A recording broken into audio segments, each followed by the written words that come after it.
I don't know how many have joined. 5, 7. Okay. Let the others also come and join in. But as I told already on Wednesday that we are going to have only module number 3 as the syllabus for this time round, and module number 3 means angle modulation. So that is what we have been discussing for this whole time, starting from with FM, how FM is different to that of AM, uh, the different set of generation, how the phase and the frequencies are interlinked, how one can be generated from the other, that is how FM signal can be generated by a phase. And keeping that in mind, we have also discussed the different generation techniques of FM, which ideally is a bit different to that of AM, not very simple in a way. And there we have observed that it has direct method and indirect method. And in direct method, we have observed that the fundamental objective behind the generation of FM or the process is that the baseband modulating signal should directly modulate the carrier. So that is the fundamental difference between the direct and the indirect method. In direct method, the modulating signal will directly affect the amplitude of the carrier, and based on that we would get to know that how the modulation MT, how the MT has changed. Based on that, how the carrier have changed. And also we can also observe that for that we had come across something called as Varactor diode, or a VCO based operation, where there will be a local oscillator frequency which will be tuned to the carrier frequency, and based on that the signals will be generated accordingly based on the message signal. And but we have observed that in that we had a lot of effect, because direct controlling of carrier will definitely add up lots of noise in the circuit, and that's why, and also add up the harmonics to it. So that's why we are not very interested in the direct method, but we are more eager to learn the indirect method. And in indirect method, we found out that this a process in which there will be two basic idea. One is a multiplier and the other one is a mixer. And using the multiplier and the mixer combination for a indirect method, let me just show you the diagram also, just for our reference. Let us just quickly, I'll just want to show you that diagram. So yeah, so this may be discussed better here. So in that you can observe that in case of a direct indirect method, there will be a modulator, but after that modulator, this will be a narrowband FM modulator only, but there will be some kind of a multiplier and a mixer also. Okay, I told you separately what are the significance of this multiplier, what is the significance of this mixture. But again, just to reiterate once again, the basic objective behind this multiplier and a mixer is that whatever the desired carrier signal we want, whatever the carrier frequency we want, that frequency, if we can stabilize at the end, like for example, here it's 1 megahertz, then we can back calculate, and accordingly we can use the multiplier such that whatever the input comes in over here, the final output will be based on whatever we are desiring. Just for example, here the MT signal is coming over here. We will have a local oscillator frequency, that which generates the FM modulator. So this modulated symbol, okay, this particular XT signal that we are looking at, that will be multiplied by some factor, so that there is a boosting of both the frequency, the del F, that is the frequency deviation, as well as the beta, which stands for the modulation index. But as we can observe that we with respect to our analysis, that the multiplier, based on the multiplier, it will affect everything. The multiplier will affect each and every component of an Armstrong receiver, Armstrong generation. But in mixture, it will be only the carrier frequency that will be affected, but the modulation index as well as the frequency deviation doesn't really have any effect. So basically, we are keeping the modulation index and the deviation almost intact all throughout the operation, but we are gaining a very high throughput at the end, or the whatever the desired value.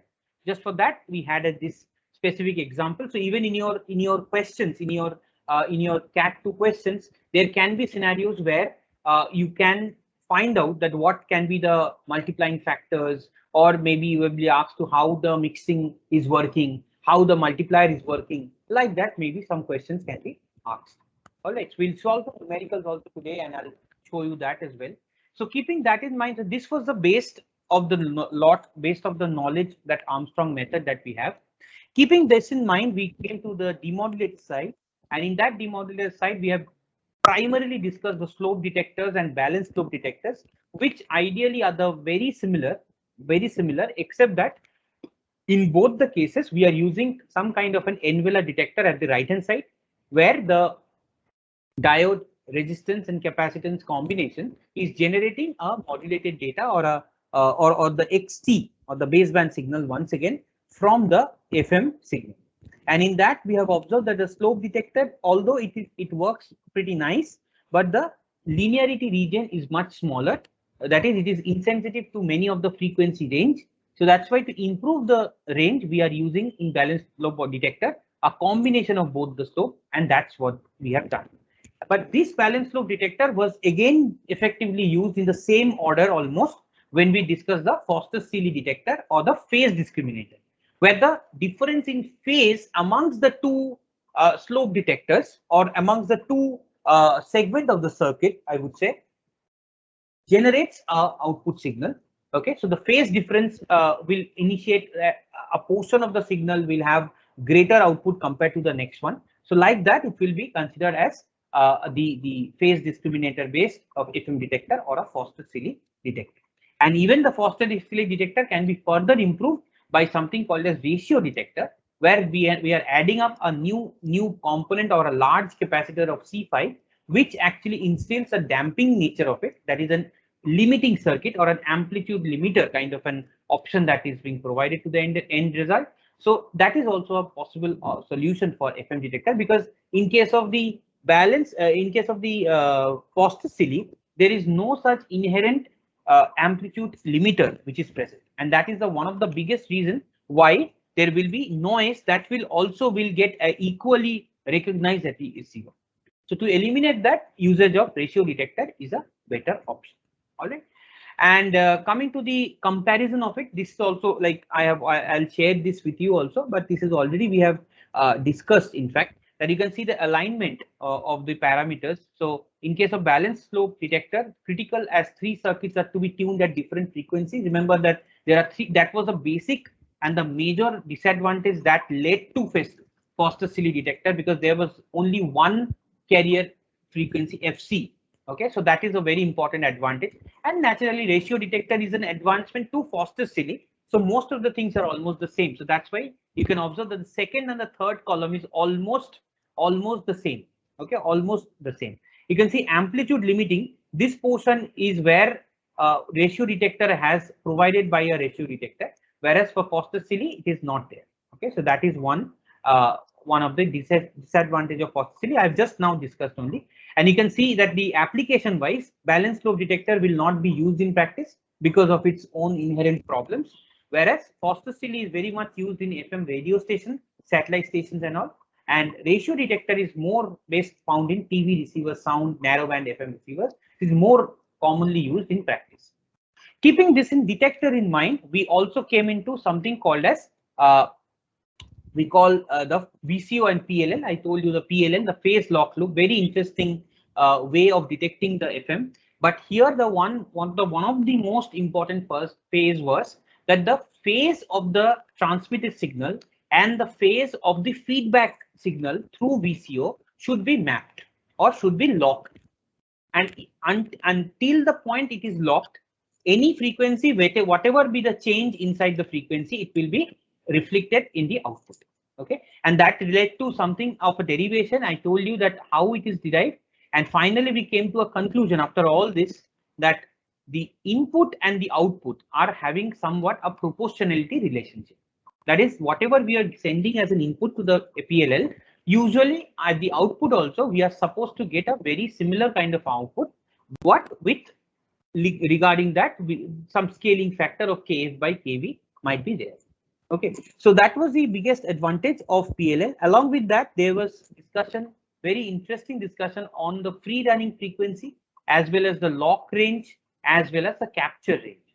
Okay, so and this was given by the concept that there must be a specific set of frequency or a band of frequency over which the PLL should work or capture the symbol. So once it is capturing a particular range of frequencies, any frequency which is coming in, if it falls within that capture range, it will be considered as that particular frequency. I think one example I told you over here.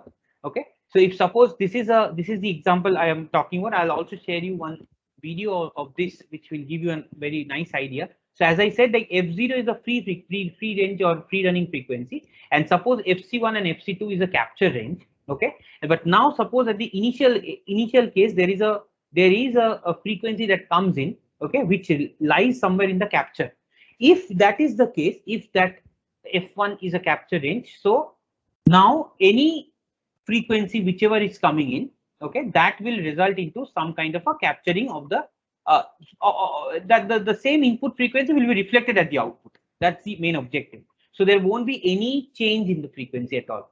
So you can observe that until F1 and F2 it is fine, and even after that, suppose F3 comes in, okay, which is within the lock range, not exactly in the capture range, but within the lock range. But as it is already capturing some of the signals, and it is still already in the capture range, F3, if the frequency comes in, it will be reflected as F3.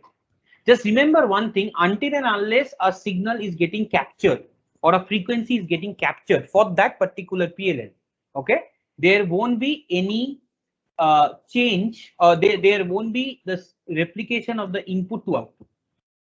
What I mean is that until and unless there is a captured signal over here, if a frequency comes in which is within the capture range, okay, if that only happens, then only we will go ahead with the all the frequencies, whatever be the change, it will be considered as the output. Just to iterate this one, because this is very important as a concept. So let me just show you that once again. Let me just show you once again, and then we'll go ahead with the numericals, some of these numericals.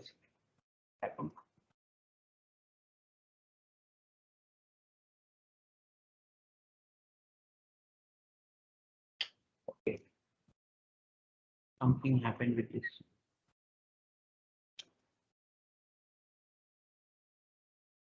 Okay, just give me 1 minute just to.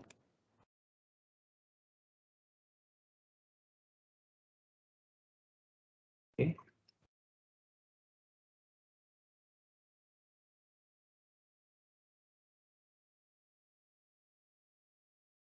Just give me 1 minute. I'll just reshare. 1 minute. Let's have to close this. Somehow. Oh, also I need to show you something also. 1 minute.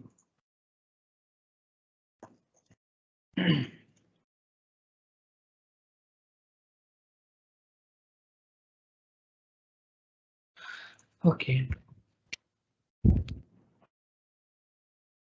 Yeah. So I'll reshare it.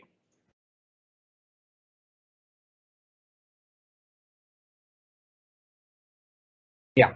So what I was telling you, that suppose this is my frequency range. As I said, this is my frequency. Okay. Now suppose this is my F0, which is the free running frequency. Okay. Now suppose this is my FC1, which is capture range, FC2 capture maximum. Okay.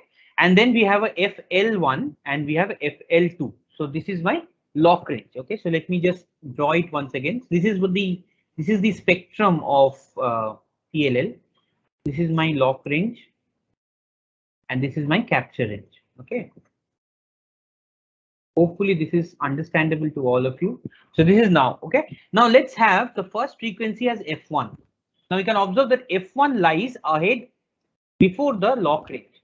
So if F1 comes in, the output will be F0, because there is no capturing that has happened. Understood? Just follow this carefully. Now, if there is another frequency, now F2, okay. Now, if F2 comes in, still that point, the PLL hasn't captured anything, any frequency of the capturing. So even if it is falling under lock range, it won't be displaying that. So F2 as input, the output will be F0. Okay, so it's a compensation kind of, it's showing us that some optimal kind of a the free running frequency value. All right.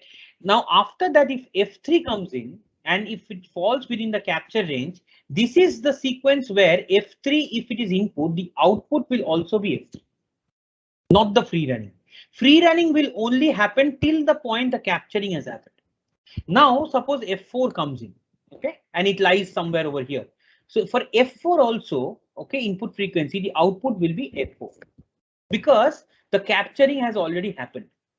Now, as the capturing has happened, now if F5 comes in somewhere here, okay, if F5 comes in, still the capturing, since already the phase lock is under the capturing mode, so the output will be F5. All right, just see it carefully. Now, if F6 comes in, now F6 is beyond the coverage completely. So F6 when it comes in, again it goes back to F0. Understood. Now suppose I change the sequence. Okay, just for our own understanding, let us change the sequence. I'll just keep the F altogether. Okay, suppose like this. Now the first, the 1 and 2, whatever I'll write, that's the first sequence. So suppose the first sequence that comes in is F1 here. Okay, so this is my first scenario.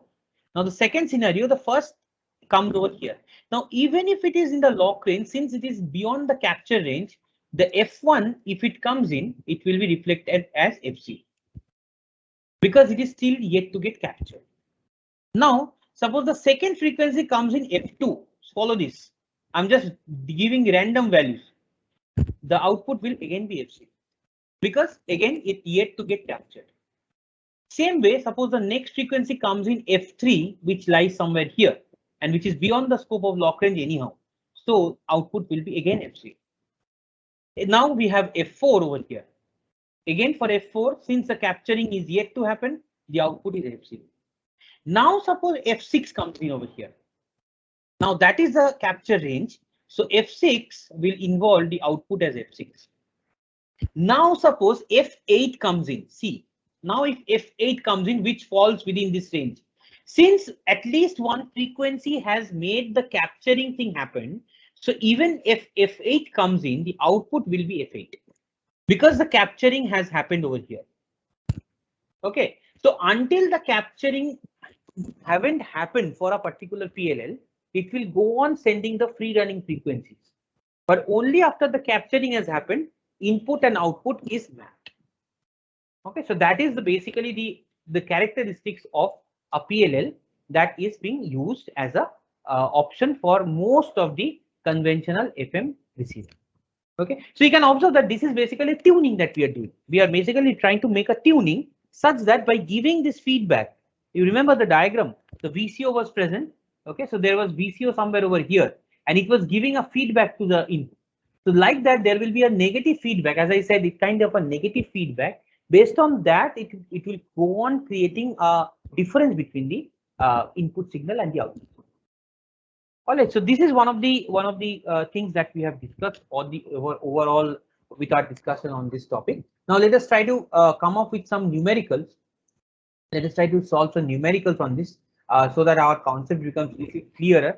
Although the numericals are primarily based on what we have done maybe 2-3 weeks back or 2 weeks back, but that is the portion of for the FM and its numerical. Before I go to numerical, let me just show you one thing very important.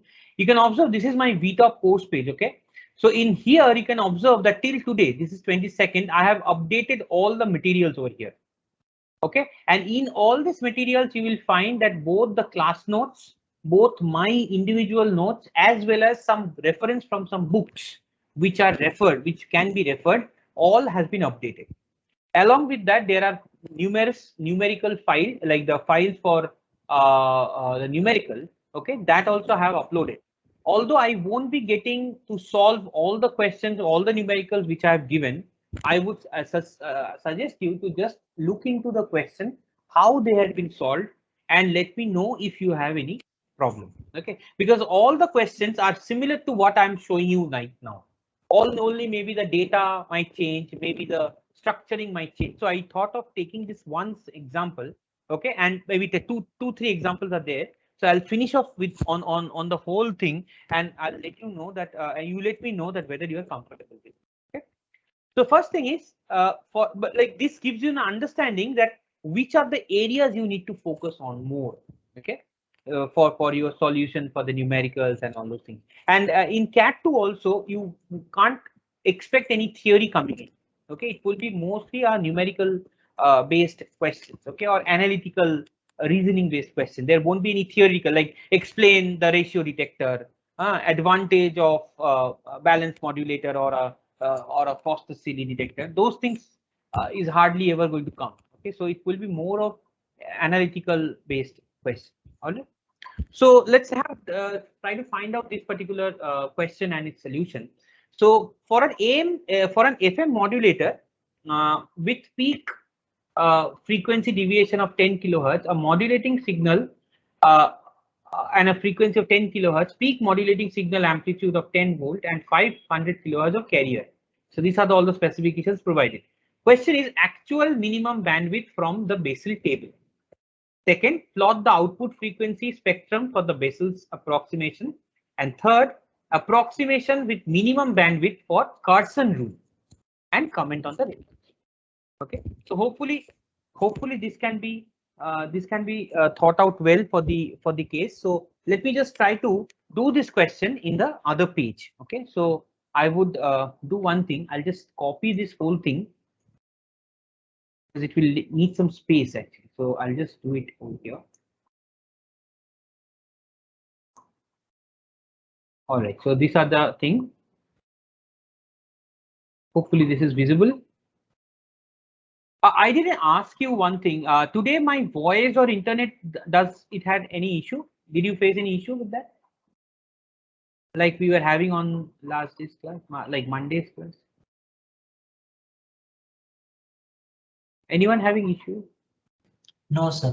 This today is fine. Okay. Okay. Because today also it's raining. So that is the problem with wireless communication. You never know when it's going to change randomly. So anyway, so right now, so this is given to us. Okay, so let us always remember this to write all these parameters which is provided to your numerical one by one, because it will if it remains in front of you, no, it is easier for you to solve the question. So the thing is what is given to us. So frequency deviation del f is 10 kilohertz.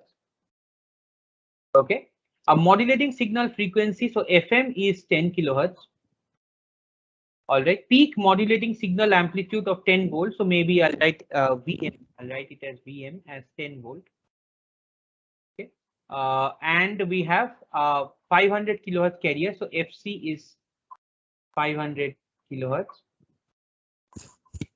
Okay, that is been provided to us.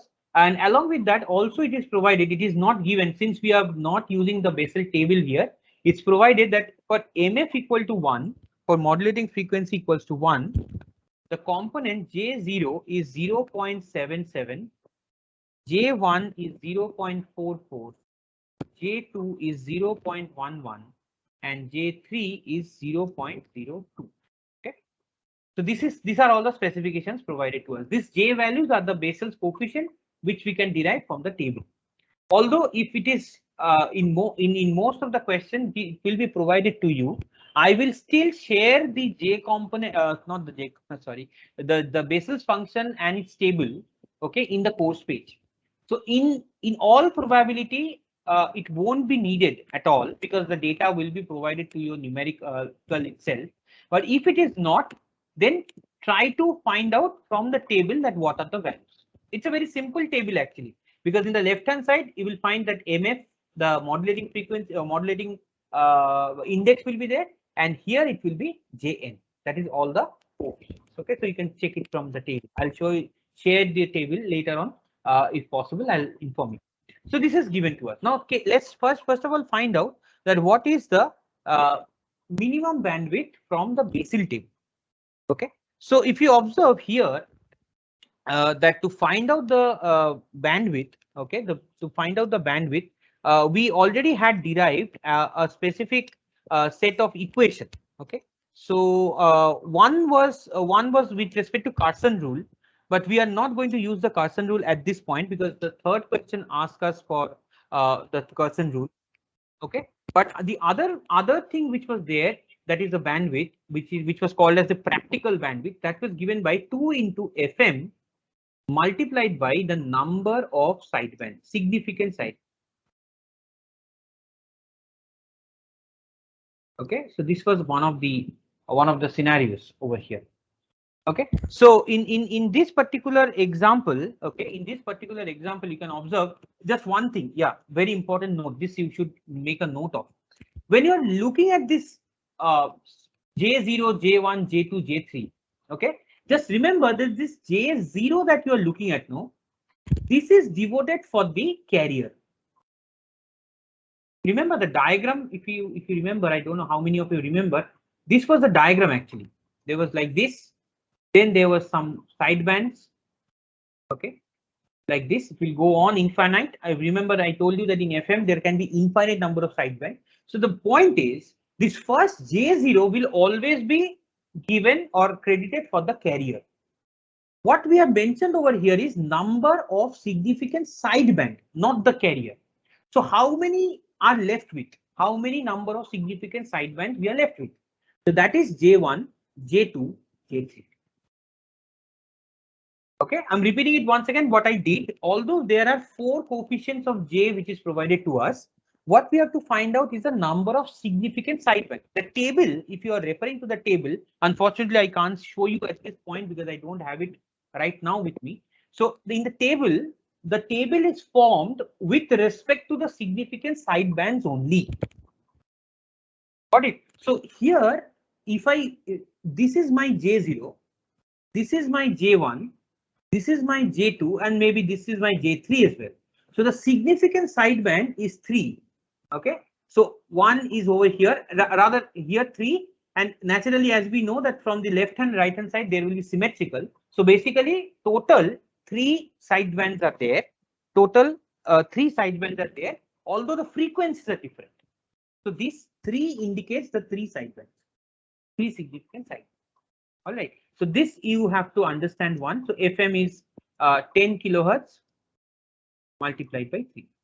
Okay. So for example, suppose you have a particular question where you are given as J0, J1, J2. Okay. Suppose this is given. So in that case, J1 and J2 are the significant sideband, not the J0. Don't miscalculate. Okay. This J0 is typically for the carrier. So that carrier is not the sideband. So the sideband will always be less one other than the J0. So just keep that in mind.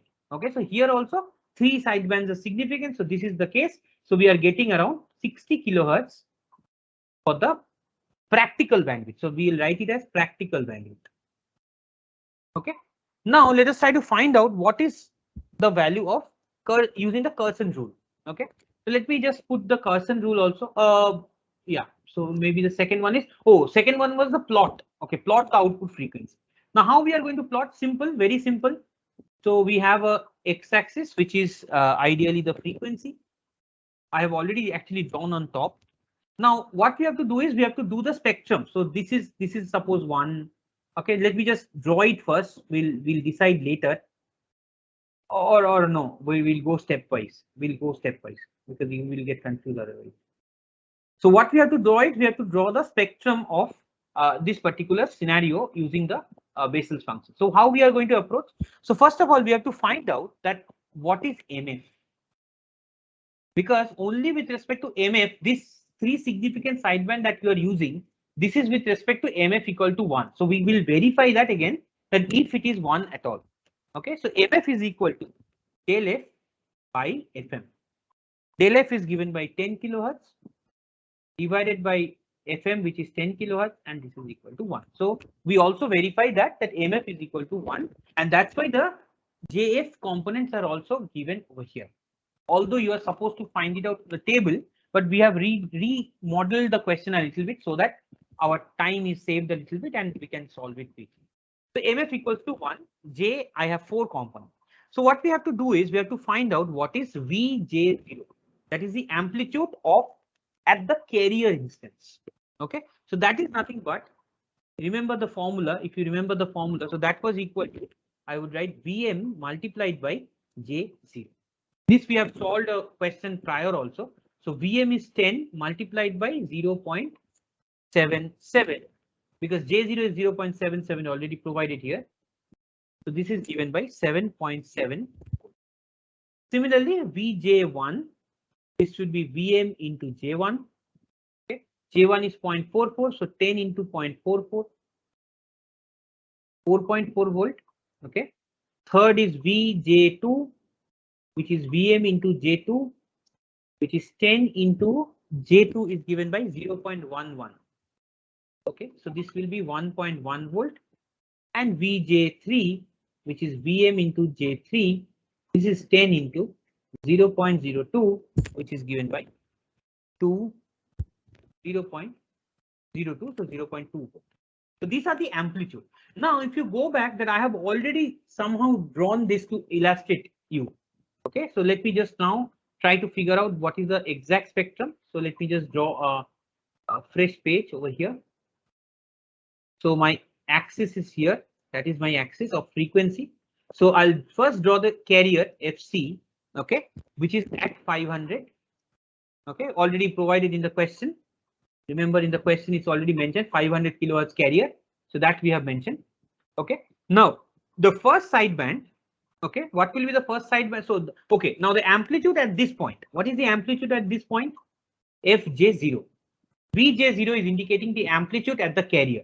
So it is 7.7. So I'll put it like this. This value is 7.7 as a value. Okay, or 7.7 volt.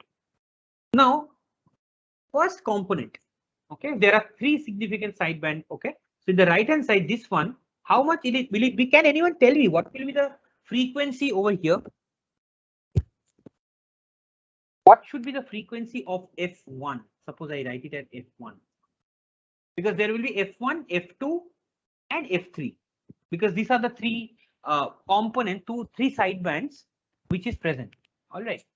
So can anyone tell me what should be F1?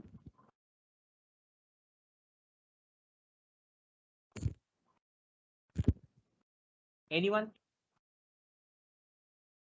What was the formula? Sideband formula. What is the formula? Any sideband, if you consider, this actually comes in from the previous AM modulation also. It is nothing but FC plus FM, FC minus FM. If we had only two sidebands, that is one on the left and the other one in the right hand side. This was called as lower sideband. This was called as upper sideband.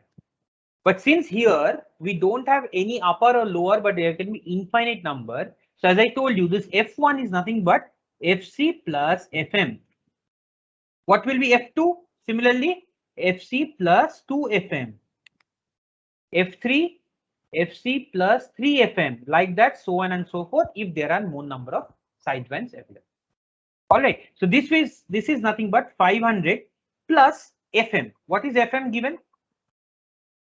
FM is 10 kilohertz. So this is 500 plus 10 or 510 kilohertz. Similarly, this is 520 kilohertz. This is 530 kilohertz. So F1, F2, F3, the frequencies are respectively given. And for all these sidebands, the amplitudes have been provided as 4.4, 1.1 and 0.2. So we have 4.4. Okay. Then we have 1.1. So see, approximately like this, 1.1. And last but not least, 0.2. So this will be very small, 0.2, 0.2. But as we know that this due to symmetry on the left hand side also, we will have an equal spectrum. So the complete spectrum should be like this, 4.4 volt. This will be FC minus FM. So this will be 490 kilohertz.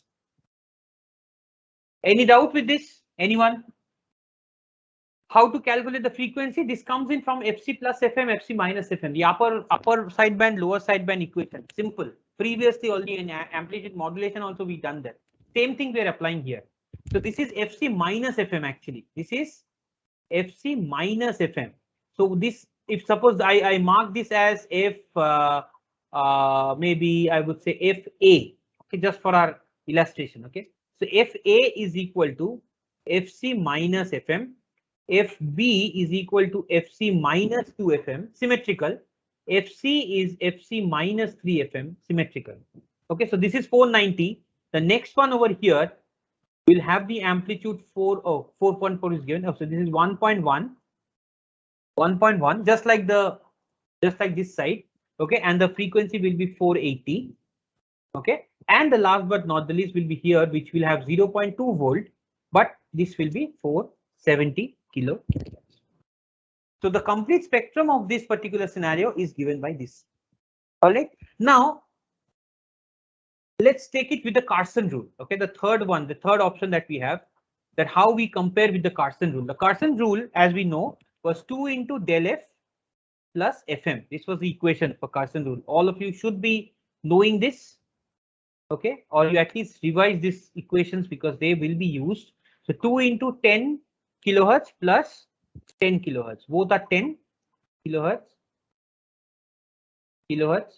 Okay, so you can get around 40 kilohertz. So the last question was the comment on the result. You can see comment on the result, the D portion. So what we can comment? We can comment here that you can observe that the actual minimum width, the practical bandwidth that we have obtained, okay, this was around 60 kilohertz, whereas the Carson rule, that is giving us an approximately 40 kilohertz of bandwidth. Okay, so that in fact proves, okay, it proves that the Carson rule is only an approximation to the practical bandwidth when we are calculating it using the same. Because in Carson rule, what we are trying to do, we are avoiding the unnecessary bandwidth, which rather the power, the amplitude of all the infinite number of sidebands. So that's why the effect is comparatively less. That's why the overall value of bandwidth is significantly lower. Okay, so that is what the observation that we are obtaining over here. Now, suppose in this particular question, we extend our question in a way that suppose in the same question, you have a load resistance RL as 50 ohm, that is the output. You have a resistance RL and the carrier amplitude is 10 volt. So calculate the power. Suppose this is given. Now the equation for power, if you remember PT, okay, that was two equations were there. One was considered to be the average power, which was PC. It was given by carrier power square by 2 into RL. So very simply what we can do, we can just substitute 10 square by 2 into 50 and we get the answer as 1 watt. Now one thing to note over here, what we are trying to do, we are trying to compare, like here also compare the result and comment. Okay, so that type of question you can expect even in your CAT 2 as well. So compare and comment. So what is the comparison? First of all, we are doing the average carrier calculation with respect to average power, where we are not including the sidebands. Okay, so in that we need the amplitude of the carrier and the resistance. Now, if in the question in any somewhere this RL is not mentioned, okay, please make a note that you can consider this RL as 1 ohm and you go on calculating the exam. Like in the exam, you can go on finding the circuit. No, don't worry. All right. So this is my power.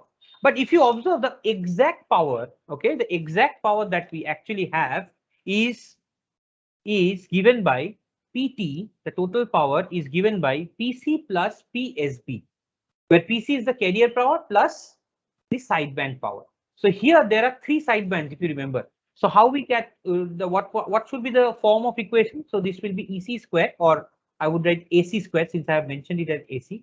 AC square by 2R into J0 square MF. This already we did in the power in FM section, plus 2 into EC square by 2R in bracket J1 square MF plus J2 square MF plus J3 square MF. Because if we go back a little back, okay, when we were solving the power in FM, okay, we actually came across this particular equation there itself.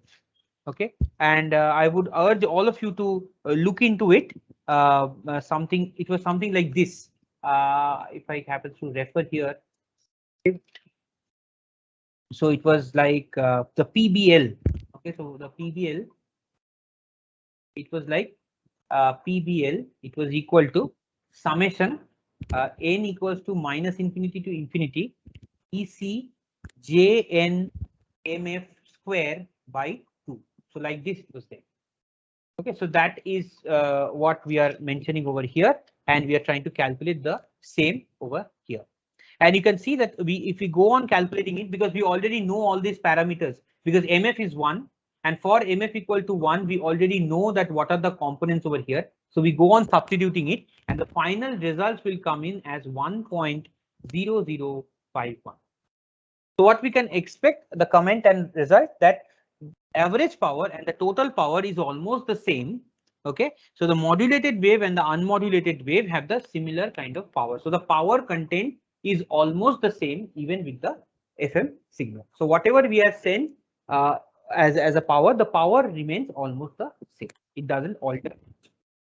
All right, so that is some kind of a question, that analytical kind of question that I was hoping that you will do it.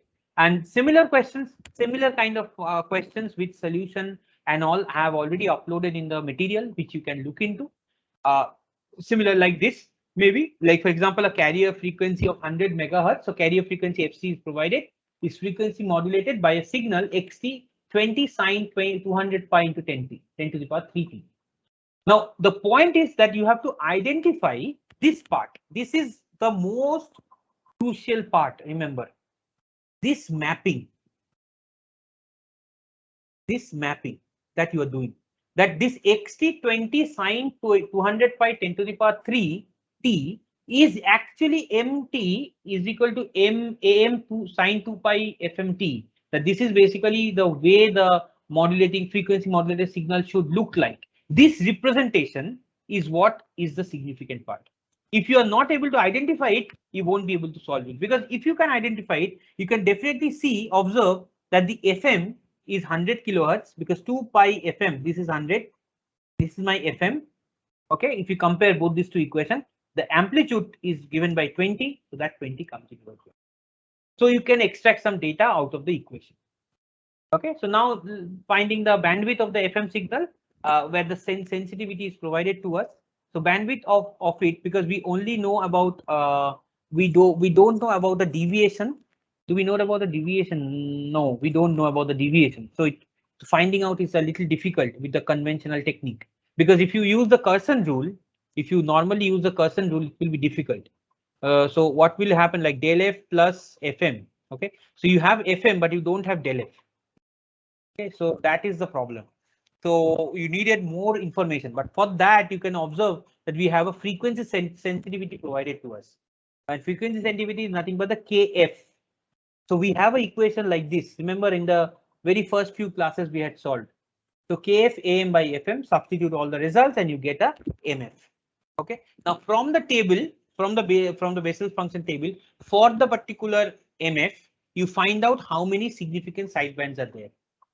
And as far as our logic, it will be 8. So you multiply and you get the practical bandwidth, because the Carson rule, the approximate bandwidth is not possible here. We have to find out the exact over here. Although after we get this MF, okay, we actually can find out del F, because remember MF is equal to del F by FM. Now FM is known to us. FM is known to us. Yeah, FM is known to us 100, and we can know that del F MF is also provided. So basically del F is equal to FM by MF multiplied by FM. So this is basically what. So this ideally will give us the value of del F, which you can substitute over here either other way, and you can find out using Carson also. That is also, but that will be the approximate bandwidth. That will be the approximate bandwidth. But if it is asked, it's better to solve using the conventional formula of this 2n FM. But I would request you that if suppose this kind of question comes in, try to give both the answers, practical bandwidth as well as approximated bandwidth. So that is both the Carson as well as non-Carson, both you should mention in the numeric. Okay, so this is one such question that I thought of sharing you. Another is like this. Again, some equations will be provided. From there, find out the carrier frequency, modulation index, peak variation, bandwidth. Again, the same thing. You can observe that the bandwidth is used by the Carson formula. So they are using the in approximate solution. You can mention that the approximate bandwidth is this and the practical bandwidth is this. The problem is here, if you are calculating the practical bandwidth, you have to know the number of significant sideband. Okay, for that, suppose here you can observe that we already, with the calculation, the modulation index is 8. So from the table, you have to find out that for MF equals to 8, how many JNs are there? That will be the number of significant sideband. That significant sideband you can use and you can find out what is, because FM is also is here. So the exact or the practical bandwidth will be 2 into that number of significance over here multiplied by 1000, and that will give us the answer. But as we have already discussed, that it's almost will be similar, although there will be some difference with the correct approximated bandwidth, but that can be also should be provided if nothing is mentioned as Carson rule or a practical bandwidth or anything. All right, so this is all about the course and the portion that we have to discuss today.